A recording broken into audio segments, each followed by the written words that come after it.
నమస్తే. Welcome to RR Telugu podcast. ఇయాల మనం ఆపరేషన్స్ మేనేజ్మెంట్ గురించి మొత్తం తెలుసుకుందాం. అసలుకి ఆపరేషన్స్ మేనేజ్మెంట్ ఏంది? దీనిలో ఏమేమి ఉంటాయి? అసలుకి సబ్జెక్ట్‌కి ఎన్ని మార్కులు ఉంటాయి? ఇంటర్నల్స్‌కి ఎన్ని? అసైన్‌మెంట్‌లకి ఎన్ని? ఎగ్జామ్ పేపర్ ఎన్ని మార్కులకు ఉంటది? గిట్లా మొత్తం తెలుసుకుందాం. ఎందుకంటే ఫస్ట్ ఎన్ని మార్కులకు ఉంటదో తెలవకుంటే ఎట్లా చదవాలో అర్థం కాదు. ఎక్కువసేపు ఏం చెప్పతి ఆగం కాకుర్రి. ఎవరికైతే బిజీ పనులు ఉన్నాయో వాళ్ళు ప్లేబ్యాక్ స్పీడ్ ఎక్కువ పెట్టుకొని చూసుకోర్రి. లేకపోతే 10 సెకండ్స్ 30 సెకండ్స్ ఫార్వర్డ్ చేసుకుంటూ చూసుకోర్రి. ఎందుకంటే ఎట్లా చూసిన వాళ్ళని కాదు, చూసింది లెక్క, బుర్రకి ఎక్కింది లెక్క. ఇక మార్కుల విషయానికి వస్తే 20 మార్కులు ఇంటర్నల్స్కి ఉంటాయి, 10 మార్కులు అసైన్మెంట్లకు ఉంటాయి. ఇక్కడనే 30 మార్కులు వచ్చేస్తాయి. అయితే ఇక మిగిలిన ఎన్ని 70 మార్కులు. 100కి 40 పాస్ మార్కులు అయితే 70కి ఎన్ని 28. అంటే 28 మార్కులు అయితే మనం పాస్ అవుతాం అన్నట్టు. ఇక ఈ వీడియో మోస్ట్ ప్రాబ్లీ పాస్ అవుదాం అనుకునే వాళ్ళే చూస్తారు కాబట్టి మనం ఎంత చదివితే పాస్ అవుతాం, ఎట్లా చదివితే పాస్ అవుతామో ఇప్పుడు చూద్దాం. ఎక్కువ మార్కుల కోసం వీడియో చూసేటోళ్ళు గుస్సా కాకుర్రి. వీడియో ఫార్వర్డ్ చేసుకొని చూడుర్రి, సబ్జెక్ట్ ఉంటుంది. అయితే మనకి ఎంబీఏలో ఒక్కో సబ్జెక్టుకు 5 చాప్టర్లు ఉంటాయి. అంటే ఒక్కో చాప్టర్కి 14 మార్కులు అన్నట్టు. నేను చదివిన కాడికి బరాబర్ చదువుతా కానీ ఎక్కువ చదివే టైం లేదనుకునేటోళ్ళు ఫస్ట్ 2 చాప్టర్లు చదువుకుంటే చాలు పాస్ అయిపోతారు. ఓకేనా? ఇక లేదు నేను అంత బరాబర్ చదవడంటే కష్టం, కొంచెం ఎక్కువ మార్కులకు చదువుతా, కొన్ని మార్కులు పోయినా సెట్ అవుతుంది అనుకునేటోళ్ళు 3 చాప్టర్లు చదువుడి. లేదు మాకు యావరేజ్ మార్కులు రావాలి, పాస్ మందం సరిపోవు అనుకునేటోళ్ళు 4 చాప్టర్లు చదువుర్రి. లేదు మేము తోపులం, కాలేజీ పరం నిలబెట్టేటోళ్ళం, మాకు మొత్తం మార్కులు రావాలనుకునేటోళ్ళు 5 చాప్టర్లు చదువుర్రి. కానీ బయట జాబ్ల కాడైతే మిమ్మల్ని ఎవ్వడు ఎన్ని మార్కులు వచ్చినాయని, ఏ కాలేజీలో చదివినామని అడగడు. ఖాళీ పాస్ అయినావా లేదా, ఎప్పుడు పాస్ అయినావు, ఏ యూనివర్సిటీ కింద అనేది మాత్రమే అడుగుతారు. ఇప్పటికి లేట్ అవుతుంది కాబట్టి సబ్జెక్టులకు వద్దాం. First chapter operations management. ఈ ఒక్క చాప్టర్లోనే production and operations management 2 cover చేసిర్రు అన్న. ప్రొడక్షన్ అండ్ ఆపరేషన్స్ మేనేజ్మెంట్ అంటే ఏం లేదు, డైరెక్ట్ గూడ్స్ అండ్ సర్వీసెస్ యొక్క ప్రొడక్షన్కి సంబంధించిన పనులను మేనేజ్ చేసి అన్నట్టు గంతే. ఇక మీరు బుక్లో చూస్తే పేజీలు ఉంటుంది. ఒక్కో టాపిక్కి చాలా డెఫినేషన్లు ఉంటాయి. అసలు ఎంబీఏలో సగం కంటే ఎక్కువ మంది జాబులు చేసేటోళ్ళు ఉంటారు. ఇవన్నీ చదివే అంత టైం ఉండదు. అందుకే ఈ వీడియో మొత్తం కాన్సన్ట్రేటెడ్గా చూడండి. Okay,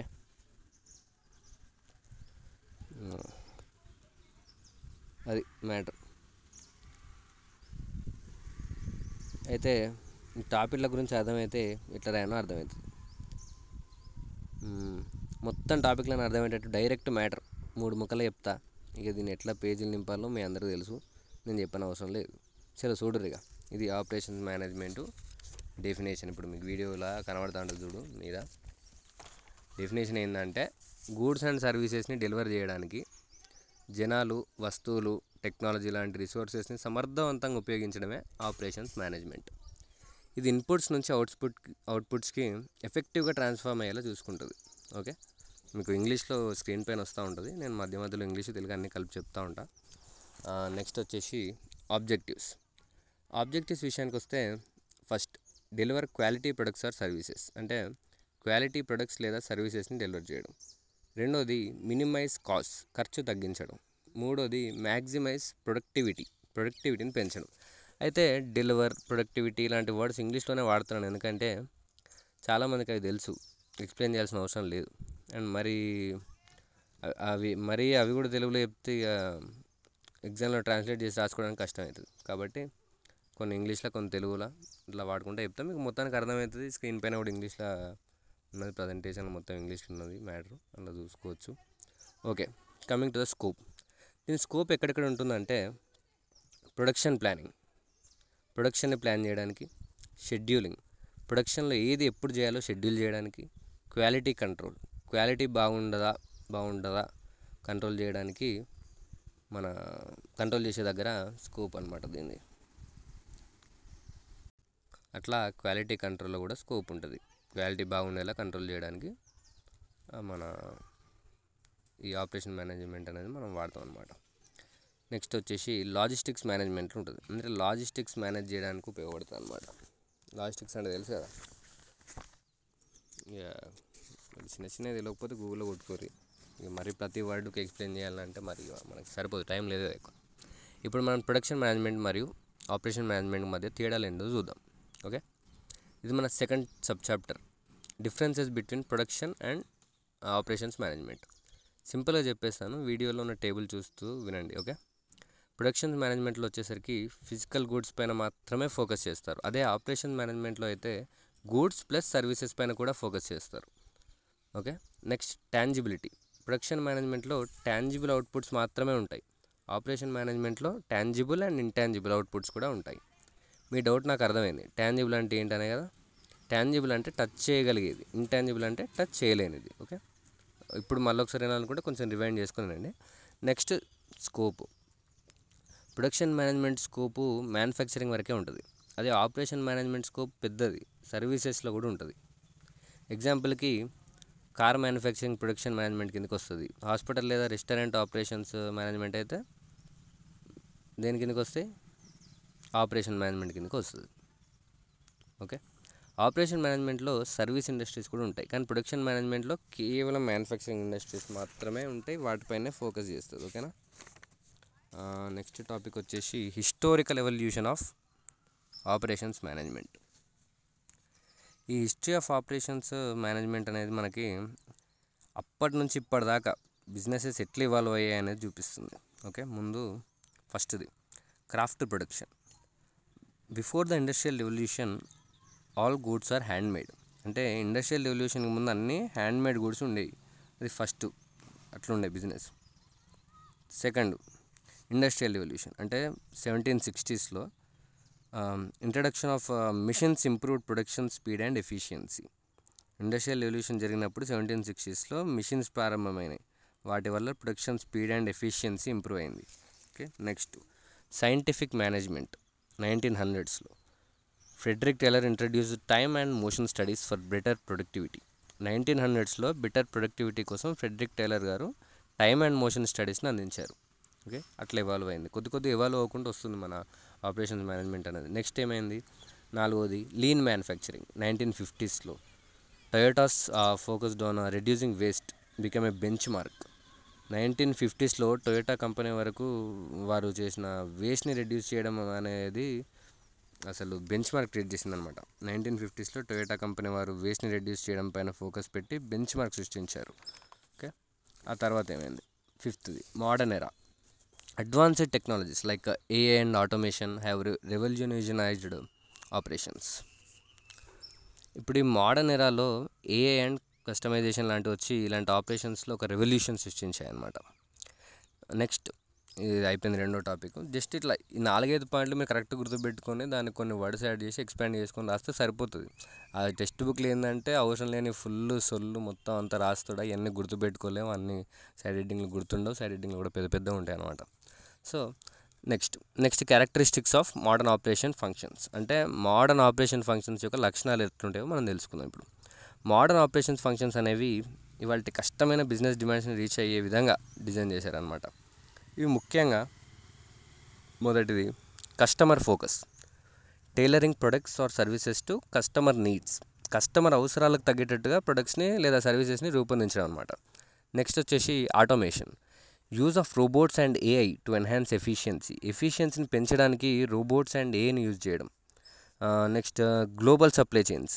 managing resources across different countries. వేరు దేశాల్లో ఉన్న రిసోర్స్ని కూడా మేనేజ్ చేయడం. నాలుగోది sustainability. Eco friendly and ethical practices are prioritize. అంటే ఎకో ఫ్రెండ్లీ ఉండే వాటికి, ఎథికల్గా న్యాయంగా ఉండే వాటికి ప్రాధాన్యత ఇచ్చారనమాట మోడర్న్ ఎరాలో. అయిపోయింది. నెక్స్ట్ టాపిక్ వచ్చేసి recent trends in production and operations management. Recent ట్రెండ్స్లో వచ్చేసి మొదటిది digital transformation. Businesses use ERP systems to streamline operations. ఇప్పుడు లేటెస్ట్ బిజినెసెస్ అన్నీ కూడా ఈఆర్పీ సిస్టమ్స్ని యూజ్ చేస్తున్నాయి. ఈఆర్పీ సిస్టమ్స్ అంటే ఎంటర్ప్రైజ్ రిసోర్స్ ప్లానింగ్ సిస్టమ్స్ అన్నట్టు. దాన్ని యూజ్ చేసి ఆపరేషన్స్ చేస్తున్నారు. నెక్స్ట్ వచ్చేసి AI and machine learning. AI and machine learning use చేసి real time data analysis and డేటాని మొత్తం డేటాను అంతా కూడా ఆటోమేషన్ చేస్తున్నారు. Real time data analysis and automation మూడోది. ఓకే. రెండోది. మూడోది వచ్చేసి సస్టైనబిలిటీ. ఇంతకుముందు చెప్పుకున్నట్టే eco friendly manufacturing process prefer చేస్తున్నారు. ఎకో ఫ్రెండ్లీ మ్యానుఫ్యాక్చరింగ్ ప్రాసెస్ అంటే దేని కిందకి వస్తుంది? సస్టైనబిలిటీ. ఇది రీసెంట్ ట్రెండ్స్లో మూడోది. నాలుగోది customization. Adapting products to meet specific customer preferences. అంటే కస్టమర్ల ఇష్టానికి తగ్గట్టుగా ప్రొడక్ట్స్ని కస్టమైజ్ చేస్తున్నారు. Next topic interaction with other functional areas. Operation management is not an isolated function. It interacts with marketing, finance, HR, R&D. Operations management అనేది separate పని కాదు, అది marketing, finance, HR and R&D అంటే రీసెర్చ్ అండ్ డెవలప్మెంట్తో కలిసి పనిచేస్తుంది. Marketing వచ్చేసి market డిమాండ్కి సంబంధించిన operations గురించి చూసుకుంటుంది.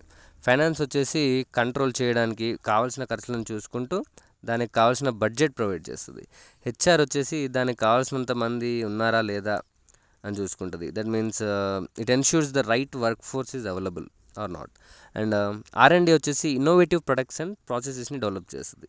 Okay, next topic transformation process. అందులో మ్యానుఫ్యాక్చరింగ్, సర్వీస్ అండ్ హైబ్రిడ్ గురించి చెప్పుకుందాం. మనం స్టార్టింగ్లో చెప్పుకున్నట్టు ట్రాన్స్ఫర్మేషన్ ప్రాసెస్లో ఇన్పుట్స్ని అవుట్పుట్స్గా కన్వర్ట్ చేస్తాం. అందులో 3 రకాలు. ఒకటి ఫస్ట్ది ఏంటి, మ్యానుఫ్యాక్చరింగ్. మ్యానుఫ్యాక్చరింగ్లో it produces tangible goods like cars or furniture. మ్యానుఫ్యాక్చరింగ్లో ఉన్న ఇన్పుట్స్తో కార్స్ అండ్ ఫర్నిచర్ లాంటి అవుట్పుట్స్ తయారు చేస్తాం. Next service. It provides intangible outputs like health care or education. ఇందులో ఇన్పుట్స్ని ఇంటాంజిబుల్ అవుట్పుట్స్ అంటే హెల్త్ కేర్ లేదా ఎడ్యుకేషన్ సర్వీసెస్ లాగా మారుస్తాం. మూడోది హైబ్రిడ్, అంటే ఇట్ కంబైన్స్ బోత్, రెండింటిని కలిపేస్తుంది. ఎగ్జాంపుల్, రెస్టారెంట్ ఆఫర్స్ ఫుడ్ అంటే ఒక ప్రోడక్ట్ అండ్ సర్వీస్. ఎగ్జాంపుల్, ఒక రెస్టారెంట్లో ఫుడ్ అండ్ సర్వీస్ ఇస్తే అది హైబ్రిడ్ ట్రాన్స్ఫర్మేషన్ కిందకి వస్తుంది, ఎందుకంటే ఇందులో ఇన్పుట్స్ని ప్రొడక్ట్ అండ్ సర్వీస్ అనే అవుట్పుట్కి ట్రాన్స్ఫర్ చేస్తున్నాం కాబట్టి. ఓకే, ఇక last and latest agile manufacturing గురించి తెలుసుకుందాం. అజైల్ మ్యానుఫ్యాక్చరింగ్ అనేది బిజినెస్ని తొందరగా మార్కెట్ చేంజెస్కి తగ్గట్టు అడాప్ట్ చేసుకునేలాగా చేసే ఒక strategy. Agile manufacturing is a strategy that helps businesses quickly adapt to market changes. Okay, ఇందులో కీ ఫీచర్స్ వచ్చేసరికి flexibility, collaboration, technology integration, customer centric approach. Flexibility, that means small batch production to meet unique demands. కొత్త డిమాండ్స్ని reach అవ్వడానికి చిన్న చిన్న బ్యాచ్లుగా production చేయడం, దాన్ని flexibility అంటాం. Next collaboration, teams working together for quick decisions. అంటే తొందరగా డిసిజన్స్ తీసుకోవడానికి కొన్ని టీమ్స్ కలిసి పనిచేస్తాయి అన్నట్టు. Next technology integration, AI and IoT for real time monitoring. అంటే AI అంటే ఆర్టిఫిషియల్ ఇంటెలిజెన్స్ని అండ్ IoT అంటే ఇంటర్నెట్ ఆఫ్ థింగ్స్ని యూజ్ చేసి డైరెక్ట్గా ఎప్పటికప్పుడు ఉన్న చోటు నుండే మానిటర్ చేస్తాం అనమాట. And last but not the least, customer centric approach, focused on customization. అంటే కస్టమైజేషన్ మీద ఫోకస్ చేయడం, కస్టమర్కి నచ్చేటట్టు ప్రొడక్ట్ని కస్టమైజ్ చేయడం, like customized cake, customized bracelets, necklace ఇలాంటివన్నీ కస్టమైజ్డ్ చేయడం అనమాట. అంతే, ఇదంతా మొత్తం ఫస్ట్ చాప్టర్ అయిపోయింది. మనకి తిప్పి కొడితే పావు గంట కూడా పట్టలేదు మొత్తం చాప్టర్ చదవడానికి. బుక్లో అయితే చాలాసేపు పట్టుద్ది, మనకి టైం లేదు కాబట్టి ఇలా ఒక్కొక్క చాప్టర్ పావు గంట 2 నిమిషాలు తెలిసేసుకున్నాం అనుకోండి. దాన్ని బట్టి మనం కొన్ని టర్మ్స్ యూజ్ చేసుకొని మన ఓన్గా మొత్తం రాసేసుకోవచ్చు. ఫుల్ మార్క్స్ కూడా తెచ్చుకోవచ్చు, ఎందుకంటే ఎవరు కూడా బుక్లో ఉన్నట్టుగా రాయరు. ఇప్పుడు ఒక్కసారి మొత్తం చాప్టర్స్లో 4 ముక్కల్లో, మొత్తం చాప్టర్ని 4 ముక్కల్లో రీక్యాప్ చేసుకుందాం. First, operations management focuses on transforming inputs into outputs efficiently. Operations management అనేది సమర్థవంతంగా ఇన్పుట్స్ నుండి అవుట్పుట్స్గా మార్చడం పైన ఫోకస్ చేస్తుంది. Next, it has evolved from manual craft production to advanced automation. అది చేతితో తయారు చేసే వస్తువుల దగ్గర నుండి అడ్వాన్స్డ్ ఆటోమేషన్ వరకు మార్పు చెందింది, ఎవాల్వ్ అయింది. Next, recent trends include sustainability, digital transformation and agile manufacturing. Recent trends వచ్చేసి sustainability, digital transformation and agile manufacturing. And the transformation process various for manufacturing, service and hybrid industries. Transformation process అనేది manufacturing, service and hybrid ఇండస్ట్రీస్కి వేరువేరుగా ఉంటుంది. Okay, అంతే. వీటితో పాటు ఎగ్జామ్లో కొన్ని key terms like efficiency, customer focus and AI integration లాంటి వర్డ్స్ గుర్తుపెట్టుకొని మధ్యలో రాసి ఆన్సర్ ఎక్స్టెండ్ చేయండి. పాస్ కాదు కదా, డైరెక్ట్ ఫుల్ మార్క్స్ వచ్చినా కూడా ఆశ్చర్యపడాల్సిన అవసరం లేదు. ఓకే, ఈ చాప్టర్ అయితే మొత్తం కవర్ చేసేసాను, కానీ ఇంత కష్టపడి చేసినందుకైనా లైక్ కొట్టడం మర్చిపోకండి. అలాగే మీకు ఇది నచ్చకపోయినా, యూజ్ కాదనుకున్నా, అట్లీస్ట్ యూజ్ అవుతుంది అనుకునే వాళ్ళకి, మీ కాలేజ్ వాళ్ళకి, వేరే కాలేజీలో ఉన్న మీ ఫ్రెండ్స్కైనా కూడా షేర్ చేయండి. అండ్ మోస్ట్ ఇంపార్టెంట్లీ, మీకు వీడియో నచ్చి నన్ను మెచ్చుకోవాలని అనిపిస్తే కింద కామెంట్ చేయండి. వీడియో నచ్చక తిట్టాలనిపించినా కూడా కింద కామెంట్ చేయండి. ఏదైనా డౌట్ ఉన్నా కూడా కింద కామెంట్ చేయండి. ఇందులో ఏమైనా చేంజెస్ చేస్తే బాగుంటుంది అనిపించినా కింద సజెస్ట్ చేయండి. లేదా ఇలాంటి వీడియోస్ ఇంకా కావాలి, లేదా మీకు ఎలాంటి వీడియోస్ కావాలి, ఎలాంటి వీడియోస్ పైన ఎలాంటి టాపిక్స్ పైన వీడియోస్ చేయాలి అని మీకు ఏది అనిపించినా కూడా కింద కామెంట్ చేయండి.